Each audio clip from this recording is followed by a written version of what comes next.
Paul, quick turnaround. What kind of a challenge is that like when you've got to face a top 4 Premier League team in midweek? Yeah, listen, how we go about it will be the same in terms of how we manage the time and what the players have done today and things. But yeah, we know that the opposition that's coming up is some of the best in the country, don't we? So yeah, nothing will change in how we do it. But yeah, we certainly know the standard of opposition we face on Wednesday night is up there with the best. What kind of game do you expect, and how do you test them? Tough game, so especially with the form they're in at the minute, you know, these last few weeks, we sort of know what to expect in how to play with the 3-4-3 or 5-4-1 out of possession, and they're good with the ball, they're really good on the counter-attack. They've got top front players who can score goals, all different types of goals. They're scoring goals from set plays. So as a threat in that way, like I said, we know we're playing against some of the best. And likewise then, defensively, when they drop back in and deny you space, we know it's tough to break down as well. So I think that's what we expect. We expect to have to be at our best without the ball, or we'll get punished. And also have to be really clever in how we manufacture opportunities against, like I say, a team that are really well drilled and deny space. Can you win this game if Bramall Lane is not at its very best, listen, it's most intense, it's most passionate? But likewise, if to win the game, we have to perform in a way that gets Bramall Lane up and at it, don't we? You know, so I think, like I said before, it's hand in hand. But just like I said before the weekend's game, we're going to need the fans. The fans were excellent on Saturday from start to finish, and because there's going to be moments on Wednesday where we have to suffer without the ball, and it's all about the yards and the energy we're putting into the performance, and we need the fans to get us through that bit. And likewise then we have to find ways to get on the front foot and really hurt them, and when we do that we know the fans respond to us as well, so it's hand in hand for me. But certainly when you look at who we're playing and some of the players who are going to be on the pitch, the fans are going to play a huge part in helping us. Something we always talk about in the media, you know, the crowd and how it impacts players, but from a player's and a manager's perspective, can you give us some insight into why it impacts players, why it can help your team in a game like this? Yeah, listen, I'm looking at the Spurs players, and you look at the games they've played in and the atmospheres they've played in. It's not going to impact them, it's not going to change how they play, without a doubt. But I think the more you can have a positive noise from the crowd, the more you're going to get a positive response on the pitch. So reacting to things that you like to see in a positive, more likely to make people do it again. That's fact, it's human nature. And likewise, everyone knows we're a team who like to play on the front foot and be aggressive, so obviously noise and passion and energy that the crowd can generate helps us perform that way. So I think that's how and why the fans at Bramall Lane are so important to us. Assuming the England captain plays, do you have to have a plan for Harry Kane, and what can you share with us that you may just say to those defenders to try and monitor him? No, listen, he's one of the best strikers in the world, so, but likewise we put 2 players on Harry Kane, we're leaving another top class player with no player on him, so we can't do it. And I think the test that Tottenham poses, everyone knows how they play, with and without the ball. They've got a real clear setup in how they try and build with the ball, how they try and create chances, like I said, chances from set plays as well, and likewise how they defend from the front, and then a deep block when they deny space. So I don't think they pose surprises like that. I think the bit that is the hardest to deal with is the calibre of player what you're speaking about. So we sort of know what we're going to face, but then it's testing yourself against some of the best players in the world and being able to stop that. That's where the test comes. Obviously the main priority is winning promotion this year, but what would it mean to you and your players to have a special cup night and to continue this run in the FA Cup? Yeah, listen, I hope and I think it will. I think it's going to be a special night anyway.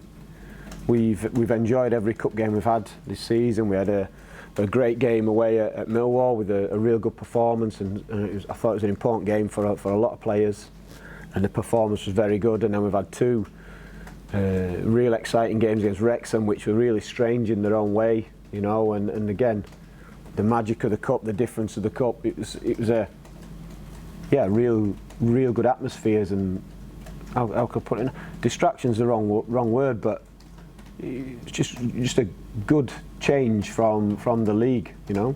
But I think you can see his approach in every game, and whichever players have been on the pitch, we want to win the games. And Wednesday will be no different, other than the calibre of player and the calibre of team we're playing against. We can't get much better than that. So, yeah, I think it's going to be a special night, and one that everyone should enjoy. Staff, players, and the fans, because if we don't enjoy it, we're not going to win anyway. They're often remembered, aren't they? Especially when you win these types of games. Oh, if you manage to pull off a win like this, it's huge. But like I said, we all know what we want to do this season. We all know where my focus is, if you like.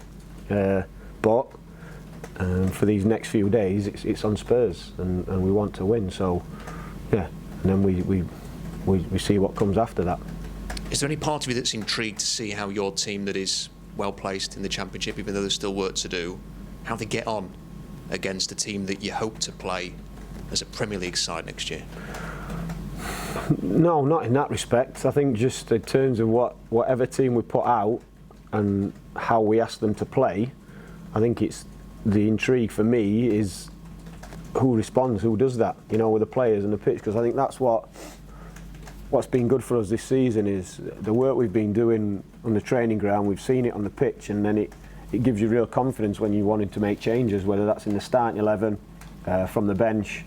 And I see this as another opportunity for that, for players to go and show that that they can deliver. And like I say, the test is going to get no bigger, so a lot of players can do themselves a lot of good. On the injury front, how are you looking? And is Kieran Clark available for this game? He's available. Just Kieran's ill. We've got, like I think I said last week, we've got illness going through the camp at the minute, so he's one of them who's not in today. So we've got a few missing. So we'll have to wait and see how everyone is tomorrow, and then tomorrow we'll decide on the team off the back of that, which is frustrating because we've just got like a few bodies back, and with this tight schedule, I know this type of team I'd like to pick, and yeah, we'll have to wait and see now.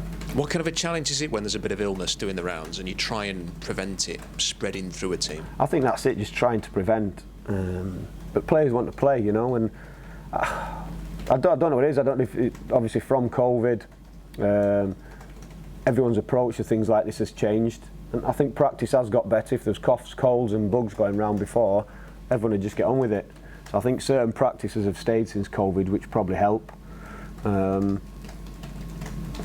But it's like anything, if it's in amongst us, people are going to get it, and we just have to deal with it. If they're fit enough and well enough to play, they play. And if they're not, we'll not see them. Just finally, we've had a chance to speak to Ahmadhodzic today, and he spoke about how much he's enjoyed playing this season, that he likes the fact that you enjoy giving him the freedom to get forward, to be an attacking threat as well as a defender. He says he likes the culture of English football. Just how good has he been for this club this year? Yeah, listen, he's been what we hoped. You know, you never know when you're looking at players, but I think because we knew the type of player we wanted, and we could see that in him, and we'd made early contact, and he knew of our interest, it enabled us to get in ahead of a lot of other clubs who were competing. The fact he'd been over here before and felt like he had unfinished business is a good thing for us.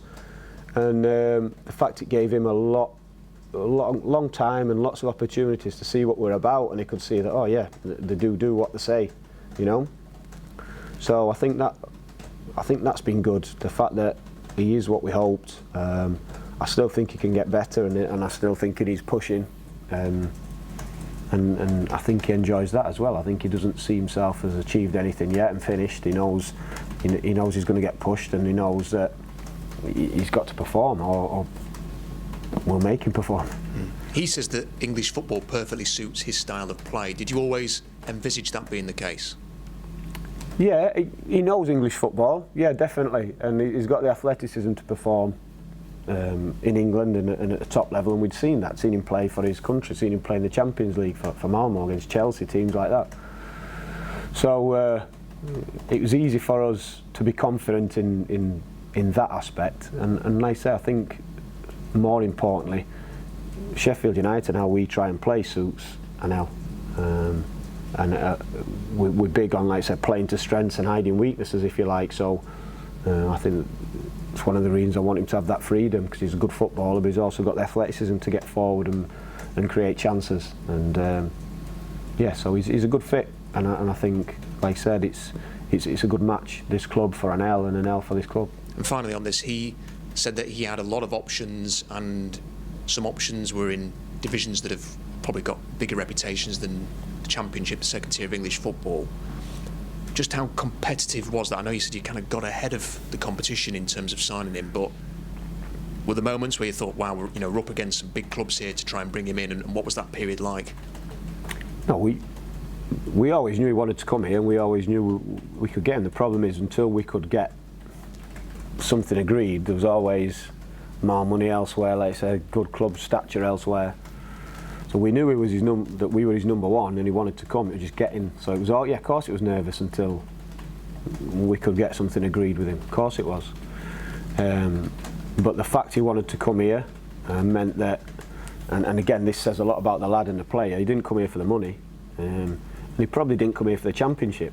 He came here for this club and also what we have got, and we see it with all sorts of reasons why people want to come to the Championship. Players, managers, owners, because there's a next level. You could go to a top European league, which is maybe perceived as bigger than the Championship, not necessarily, but perceived that way because of the European football, everything that comes with it.